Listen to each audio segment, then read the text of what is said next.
Namaste everyone. Welcome to Annie Hindi Shikshalay YouTube channel. Today is a Hindi day.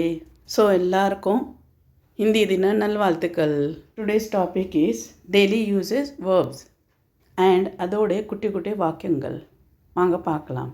First word நஹானா means குளியல். Sentence தும் நஹாவோ means நீ குளி. இதே sentence ரெஸ்பெக்டபிளாக எப்படி சொல்லலான்னு பார்க்கலாம். आप नहाइए मीन्स நீங்கள் குளிங்க. அடுத்தது பரோஸ்னா மீன்ஸ் சர்வ். சென்டென்ஸ் தும் खाना பரோசோ மீன்ஸ் நீ உணவு பரிமாறு.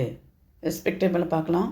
आप खाना பரோசியே மீன்ஸ் நீங்கள் உணவு பரிமாறுங்கள்.